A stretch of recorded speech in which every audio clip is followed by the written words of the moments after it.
नमस्कार मेरे प्यारे साथियों, मैं डीपी आज एक नए वीडियो के साथ आप लोग सामने। और मेरे आज के वीडियो का जो मुख्य विषय है वो है भारत नीदरलैंड से ताम्रपत्र वापस लाया, जो उसी पर आज चर्चा होगी। लेकिन उस चर्चा को आगे बढ़ाने से पहले आइए हम लोग अपने देश के पूर्व प्रधानमंत्री माननीय श्री राजीव गांधी जी को उनकी पुण्यतिथि पर 35वीं पुण्यतिथि पर श्रद्धांजलि अर्पित करें, मन से ही सही। राजीव गांधी जी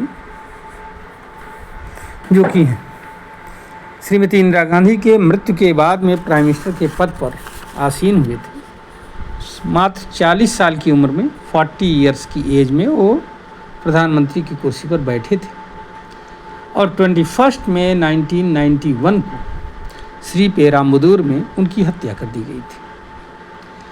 हत्या किसने किया था, क्या है, सारी कथाएं आप लोग अन्य जगहों से पढ़ते होंगे, लेकिन 2-3 बातें आप लोग जब इस हत्याकांड को पढ़ें आप तो ज़रूर ध्यान में रखें।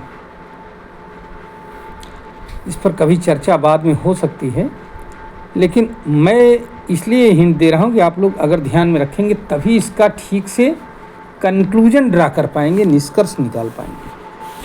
पहली चीज़, जब राजीव गांधी जी की हत्या श्री पेराम्बदूर में हुई, रात को 9 बजे करीब हुई थी, तो उस समय 2-4 छुटभइये नेता और कुछ ऑफिसर्स को छोड़ करके, चूँकि कांग्रेस की वो सभा थी, तो न तो राज्य कांग्रेस का, स्टेट कांग्रेस का कोई भी बड़ा नेता उस हत्याकांड में नहीं मारा गया था। अर्थात सब किसी न किसी चतुराई से बच गए थे। बड़े नेता की बात मैं कर रहा हूँ, छुटभइये नेता की बात नहीं कर रहा हूँ, छोटे नेताओं की बात नहीं कर रहा हूँ। दूसरी बात, इस सभा के लिए 18 मई को अनुमति ली गई थी। किससे?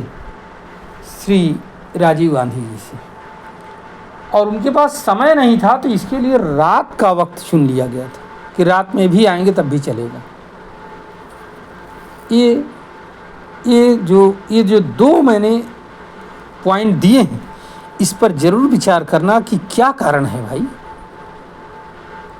फिर आप लोग विचार कर लेना कि इतने महान नेता की हत्या किसने की, क्या लिट्टे ने ही की अकेले, या लिट्टे के साथ कोई और था।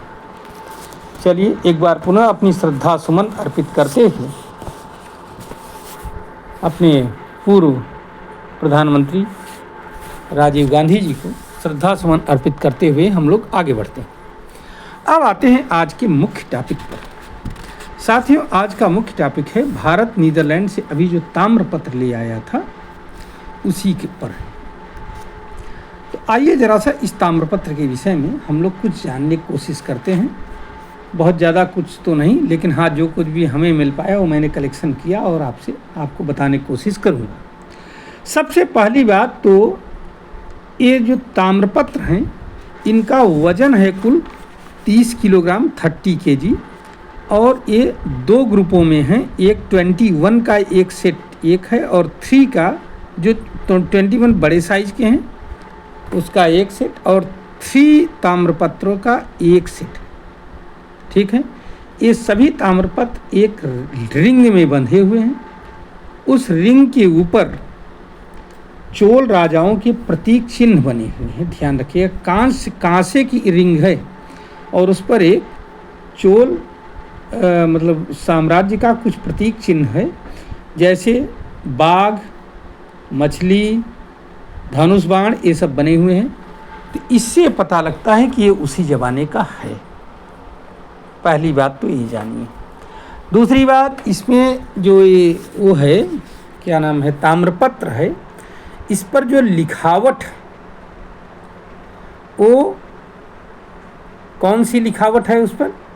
ध्यान रखिएगा कि इस पर जो लिखावट है वो कुछ पुरानी भाषा है।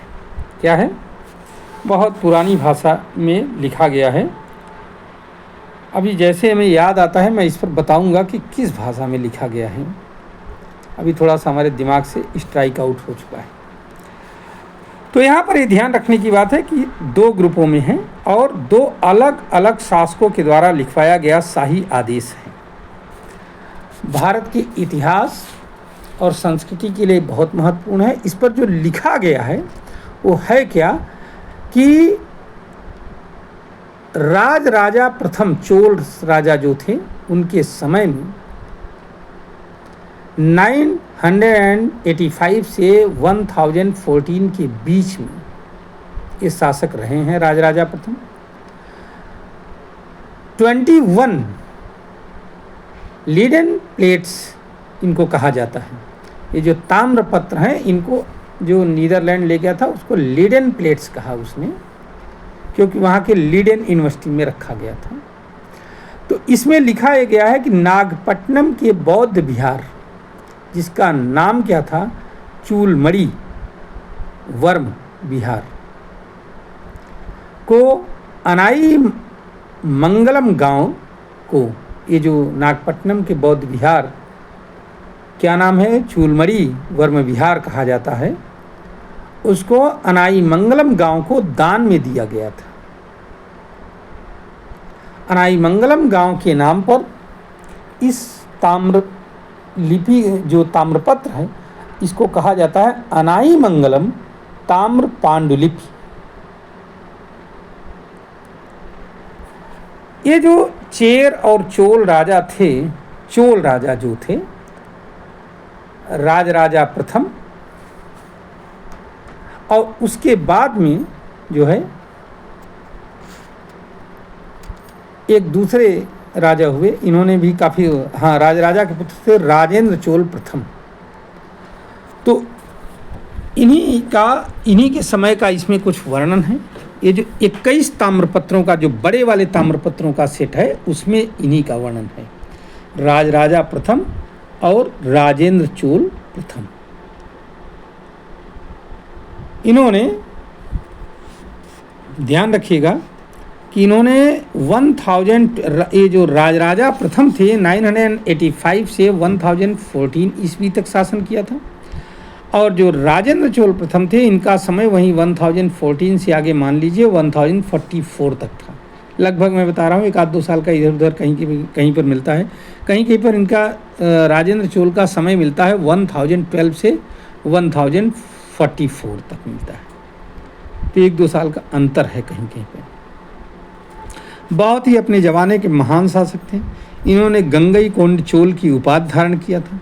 इन्होंने बृहदेश्वर का मंदिर बनवाया था, बृहदेश्वर तंजावुर में जो है, ध्यान रखिएगा।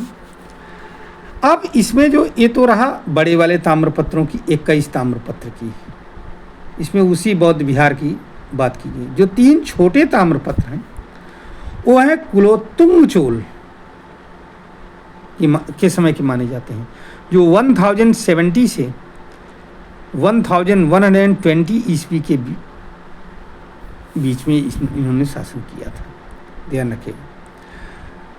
आंतरिक व्यापार को बढ़ाने हेतु उन्होंने राज्य के अंदर जो अनावश्यक कर थे उसको समाप्त कर दिया था, और उन्हें शुंगम तीव्रता चोल के नाम से जाना जाता है। शुंगम शुंगम तविरुता चोलम जो कहा जाता है, उसका कारण है करों को हटाने वाला चोल राजा। ध्यान रखिएगा। अब इसमें जो है, एक तो नागपट्टनम का जो बौद्ध विहार है उसको करमुक्त भूमि दी गई, और दूसरा इसमें कैसे टैक्स हटाया गया है इस पर बहुत सारा वर्णन है। कौन कौन सा टैक्स हटाया गया है, कैसे हटाया गया है। 30 किलोग्राम वजन है इस पूरे सेट का, जो भी 21 + 3 24 टोटल। इसमें से 5 पर जो है, अच्छा, इसमें जो लिखा हुआ है, लिखावट जो है 5 पर 21वीं सदी के संस्कृत ग्रंथों की लिपि। ध्यान रखिएगा, 16 में प्राचीन तमिल भाषा की लिपि में लिखा गया है। समझ रहे हैं? और 3 में वही है, प्राचीन तमिल भाषा की बात की गई। ठीक,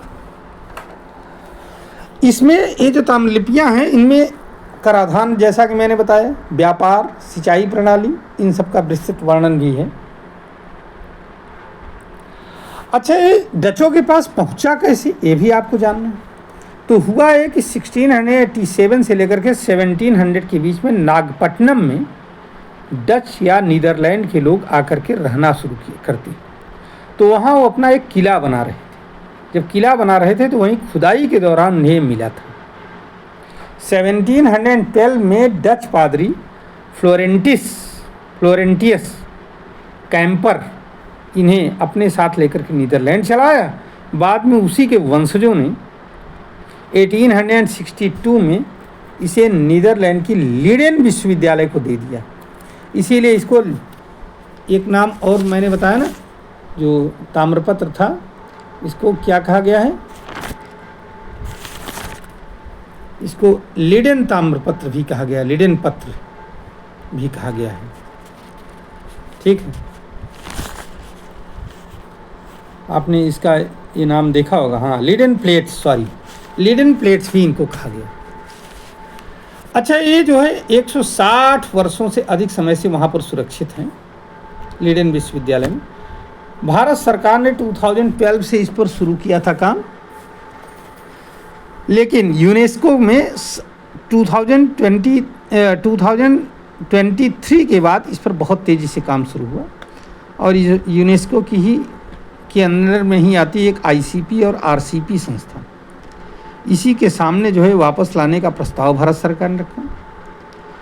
नीदरलैंड में एक औपनिवेशिक संग्रह समिति है, उसने जब सिफारिश किया तब जाकर के यूनेस्को के मेहनत और हमारे यहाँ के लोगों की मेहनत और बाद में जो नीदरलैंड की औपनिवेशिक संग्रह समिति है, उसके सिफारिश पर लीडेन विश्वविद्यालय ने बिना किसी शर्त के भारत सरकार को ये सौंपने के लिए तैयार हो गए और वही चीज़ प्राप्त किया मोदी जी ने वहाँ जाकर। ये है पूरी इसकी कहानी। साथियों, अगर आपको इस ताम्रपत्र की कहानी अच्छी लगी हो तो आप इसे लाइक करिए, हमारे इस वीडियो को शेयर करिए और हमारे चैनल को भी सब्सक्राइब करिए। धन्यवाद, नमस्कार, जय हिंद, जय भारत, वंदे मातरम।